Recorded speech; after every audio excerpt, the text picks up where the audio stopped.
आज हम Insidious chapter 2 को एक्सप्लेन करेंगे। इंसीडियस पार्ट 1 के लास्ट में हमने देखा था कि जॉश अपने बेटे डॉल्टन की जान बचाने के लिए मरे हुए लोगों की दुनिया में जाता है और तब वो अपने बेटे को उस दुनिया से निकाल कर इस दुनिया में लाने में तो कामयाब हो जाता है, लेकिन उसकी अपनी सॉल वहीं पर रह जाती क्योंकि जॉश की बॉडी पर एक ब्लैक वेडिंग ड्रेस वाली डीमन सॉल कब्जा कर लेती। चैप्टर 2 के स्टार्टिंग सीन में हम ईयर 1986 को देखते हैं और ये उस वक्त की बात होती है जब पैरानॉर्मल इन्वेस्टिगेटर एलिस यंग होती है और एलिस लॉरेन यानी जॉश की मदर के घर पर आती है और जाहिर है जॉश भी यहाँ पर एक छोटा बच्चा होता है। जॉश की मदर लॉरेन एलिस को वो सारी पिक्चर्स दिखाती है जिसमें एक वेडिंग ड्रेस वाली demon sol Aahista Aahista Josh के करीब आ रही थी। इन्वेस्टिगेशन के दौरान एलिस को पता चलता है कि जॉश के पास एक ऐसी एबिलिटी है जिसकी वजह से वो मरे हुए लोगों की दुनिया में जा सकता है और जॉश की इसी खूबी की वजह से एक शैतान उसके पीछे पड़ जाता है और यही नहीं बल्कि वो जॉश को पोजेस भी करना चाहता है। खुद एलिस को भी वहाँ पर उस डीमन सोल की प्रेजेंस का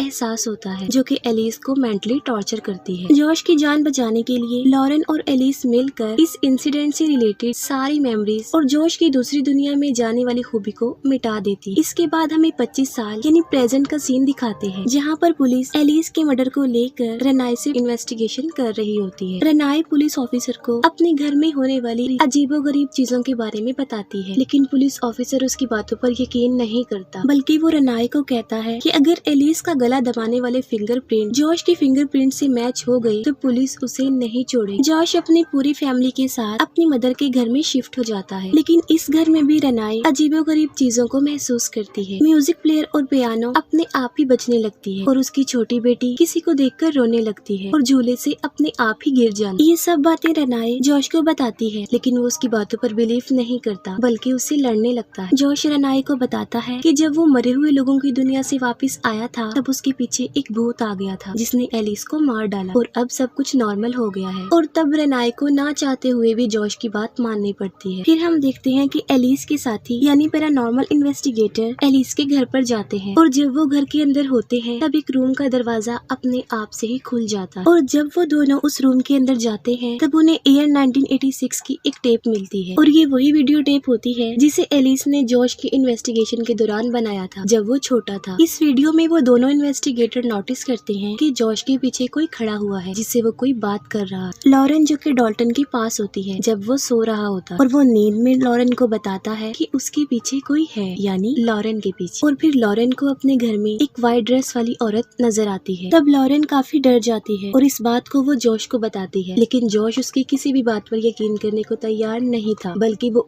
उसे ही उल्टा सीधा बोलता है। मॉर्निंग में डॉल्टन रनाई के पास बैठा होता है। डॉल्टन काफी डरा हुआ होता है और रनाई को बताता है कि उसने एक बुरा ख्वाब देखा है और फिर वो अपने बैड ड्रीम के बारे में बताता है। यहाँ पर डॉल्टन कल रात की बात को बता रहा होता है जब लॉरेन उसके पास थी, जब लॉरेन के पीछे व्हाइट ड्रेस वाली औरत थी और वो उसे अपना ख्वाब समझ रहा था। डॉल्टन रनाई को ये भी बताता है कि जॉश अकेले में किसी अननोन एंटिटी से बातें करता है। इन सभी बातों को लेकर डॉल्टन काफी डरा हुआ होता है। तब रनाई उसे ये कहकर रिलैक्स करती है कि सब कुछ नॉर्मल हो जाएगा। रनाई के पास पुलिस ऑफिसर की कॉल आती है और वो बताता है कि एलिस के गले पर लगे फिंगरप्रिंट्स जॉश की फिंगरप्रिंट से मैच नहीं होती, लेकिन ये बात रनाई को हजम नहीं हो रही थी क्योंकि एलिस को तो जॉश नहीं मारा। फिर वहाँ पर अजीबोगरीब होने लगता है और रनाई को भी वो ब्लैक ड्रेस वाली लेडी की सॉल नजर आती। तब रनाई को अपनी छोटी बेटी के रूम से उस डीमन सॉल की आवाजें आती हैं और फिर उसकी बच्ची रोने लगती है। रनाई जल्दी से अपनी बेटी के रूम में भागने की कोशिश करती है, लेकिन कोई अंदर से डोर लॉक कर लेता, लेकिन किसी न किसी तरह से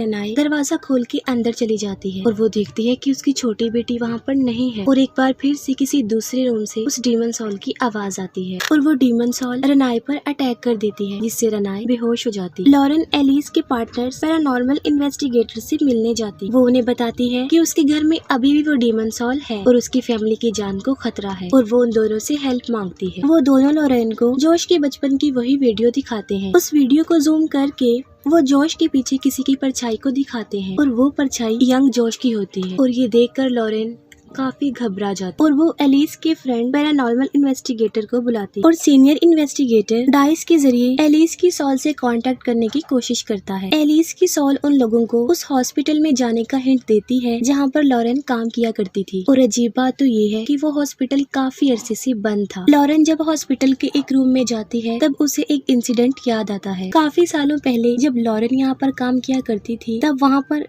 एक पार्कर नाम का पेशेंट एडमिट था, जो कि नेचर वाइज काफी अजीब था। और एक दिन जब जॉश भी लॉरेन के साथ वहाँ पर आया था, तब वही पेशेंट अचानक से जॉश पर अटैक कर देता है। और इस बात की कई दिनों बाद लॉरेन को वो पेशेंट हॉस्पिटल की लिफ्ट में नजर आता है। और लॉरेन जब उससे कोई बात करती है तो वो उसका कोई रिस्पॉन्स नहीं दे रहा था। तब लॉरेन उसकी कंप्लेन एक सिस्टर को करती है कि पेशेंट पार्कर रेस्ट करने की बजाय हॉस्पिटल में घूम रहा है। तब आगे से सिस्टर एक हैरान कर देने वाली बात बताती है कि उस पेशेंट ने तो कल ही सुसाइड कर लिया और अब वो इस दुनिया में नहीं रहा। फिर हम देखते हैं कि जॉश को कोई डेमन सॉल उसकी फैमिली को खत्म करने की धमकियां दे रही थी। रेनाए जब होश में आती है तब वो काफी डरी हुई होती है और जॉश उसे समझाने की कोशिश करता है। और रेनाए अपनी छोटी बेटी को देखने के लिए उसके रूम की तरफ भागती है और वो देखती है कि उसकी बेटी बिल्कुल सही सलामत है। रेनाए जॉश को बताती है कि एक व्हाइट ड्रेस वाली औरत ने उस पर अटैक कर दिया था और अभी भी कुछ नॉर्मल नहीं हुआ है। तब जॉश उसकी बातों पर एग्री ना होते हुए कहता है कि वो इन सॉल्स को इग्नोर करे। और तभी अचानक से पियानो की बजने की आवाज आती है और जब वो दोनों जाकर देखते हैं तो वहाँ पर कोई भी नहीं होता। तब रेनाए पियानो पर वही म्यूजिक प्ले करती है जो उस वक्त बज रहा होता है और जॉश उसे वो म्यूजिक बंद करने के लिए कहता है। तब रेनाए जॉश से एक क्वेश्चन करती है। वो कहती है कि गेस करो ये कौन सा सॉन्ग है, लेकिन जॉश को कुछ याद नहीं आ रहा होता। इस बात पर रेनाए काफी अपसेट और हैरान हो जाती है क्योंकि ये सॉन्ग उसने जॉश के लिए ही बनाया था। दूसरी तरफ वो सारे पैरानॉर्मल इन्वेस्टिगेटर लॉरेन को लेकर उसी पेशेंट पार्कर के घर में जाते हैं। और जब एलिस के दोनों साथी ऊपर वाले रूम में जाते हैं तब उन्हें वहाँ पर एक बच्चे का रूम मिलता है। लेकिन हैरत की बात तो ये है कि उस रूम में सारे टॉयज गर्ल्स के थे, लेकिन पार्कर तो एक आदमी था। और इन दोनों को वहाँ पर एक छोटी बच्ची का घोस्ट नजर आता है जो इन दोनों से कहता है कि तुम यहाँ से चले जाओ वरना वो मुझे मजबूर कर देगी तुम लोगों को जान से मारने पर। ये दोनों डर कर उस रूम से भाग जाते हैं। कुछ आवाजों की वजह से डॉल्टन की आंख खुल जाती है और डॉल्टन को वहाँ पर किसी का भूत नजर आता है जो कि डरी हुई होती है और उससे हेल्प मांगती है। लेकिन तभी अचानक से वहाँ पर बहुत सारे डेमन सॉल्स आ जाती हैं और वो डॉल्टन पर अटैक कर देती है। डॉल्टन चिल्लाते हुए खुद को सेव करने की कोशिश करता है और तभी वहाँ पर रेनाए आकर उसे रिलैक्स करती है। पार्कर के घर में लॉरेन को एक बड़ी सी पिक्चर नजर आती है और उस तस्वीर में वो व्हाइट ड्रेस वाली औरत की तस्वीर होती है और साथ में उस बच्चे की जिसे उन दोनों इन्वेस्टिगेटर्स ने देखा था। तभी लॉरेन को मारने के लिए कोई एविल पावर उस पर झूमर गिराती, लेकिन एलिस का फ्रेंड उसे बचा लेता है। और तब इन लोगों को इस बात का रियलाइज होता है कि इन्हें यहाँ पर एलिस की सॉल ने नहीं बुलाया बल्कि पार्कर की मदर उस व्हाइट ड्रेस वाली औरत की सॉल ने बुलाया है जो कि एक डीमन सॉल है। इन लोगों को वहाँ पर एक सीक्रेट रूम मिलता है। उस रूम में इन लोगों को एक ब्लैक वेडिंग ड्रेस और एक बॉक्स में काफी पुराने न्यूज़पेपर्स भी मिलते हैं। तब एलिस की फ्रेंड को ये पता चलता है कि पार्कर औरत बनकर ये ब्लैक वेडिंग ड्रेस पहनता था और यंग फीमेल्स को मारता था और ये सब कुछ पार्कर से उसकी मरी हुई मदर की सॉल्व करवाती थी। और जॉश के पीछे जो ब्लैक ड्रेस वाली औरत बचपन से लगी हुई थी वो कोई और नहीं बल्कि पार्कर का भूत था। और यहाँ पर एलिस की फ्रेंड को ये बात भी पता चलती है कि जॉश की बॉडी को पार्कर की सॉल ने पोजेस कर लिया और इसी वजह से जॉश की सॉल मरे हुए लोगों की दुनिया में ही फंस गई है। नेक्स्ट डे लॉरेन ये सारी बातें रेनाए को बता देती है और ये भी कहती है कि जॉश के अंदर किसी और की सॉल है और उन सबकी जान को खतरा है और वो बच्चों को जॉश से दूर रखने का कहती है। दूसरी तरफ एलिस के साथी और उसका फ्रेंड जॉश के घर पर जाते हैं ताकि वो जॉश में से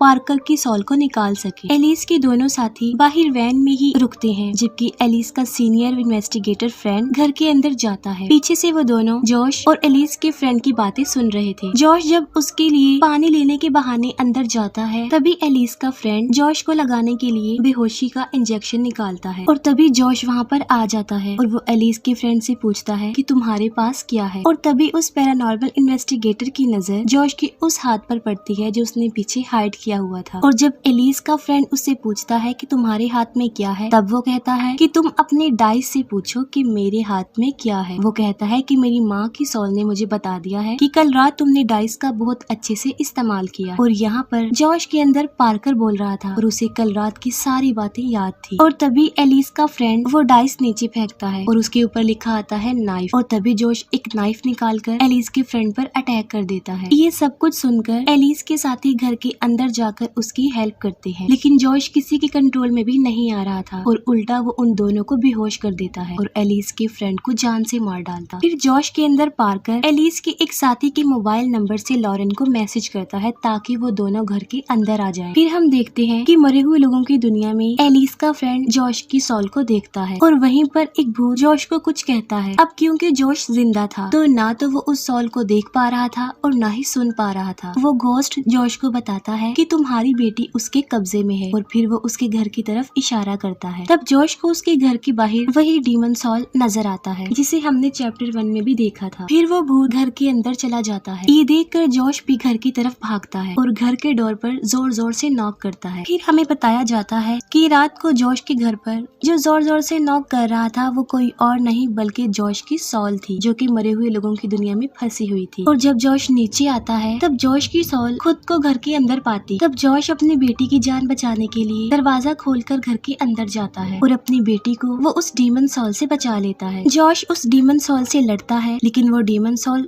जॉश से कई ज्यादा पावरफुल था। और तभी वहाँ पर एलिस की सॉल आकर जॉश की सॉल को बचाती है। फिर एलिस जॉश को कहती है कि ये तुम्हारी दुनिया नहीं है, इसलिए तुम वापस अपनी दुनिया में जाओ और अपनी बॉडी से पार्कर की सॉल को निकालकर इस दुनिया में भेजो। लेकिन ये करने के लिए जॉश को पार्कर के घर पर जाना है, लेकिन जॉश को तो इस बारे में कुछ भी याद नहीं आ रहा था। और तब एलिस की सॉल जॉश को छोटे जॉश से मिलवाती है और ये वो टाइम होता है जब छोटे जॉश के पीछे यंग जॉश पूछने आता है उस ब्लैक वेडिंग ड्रेस वाली औरत के बारे में। जॉश उस बच्चे जॉश से उसकी लोकेशन पूछता है कि वो कहाँ पर। तब छोटा जॉश उसे बता देता है कि वो कहाँ पर। दूसरी तरफ लॉरेन और रेनाई घर के अंदर जाते हैं और अब पार्कर ने पूरी तरह जॉश की बॉडी को पोजेस कर लिया था और वो उन दोनों पर अटैक कर देता है। जॉश लॉरेन को एक रूम में बंद कर देता है और वो रेनाई को मारने ही वाला होता है। तभी डॉल्टन वहाँ पर आ जाता है और जॉश के सर में बैट मारता है और तब रेनाई अपने बच्चों को लेकर स्टोर रूम में भाग जाती है। दूसरी तरफ मरे हुए लोगों की दुनिया में जॉश की सॉल एलिस और उसकी फ्रेंड की सॉल के साथ पार्कर के घर में जाती है और वहाँ पर ये लोग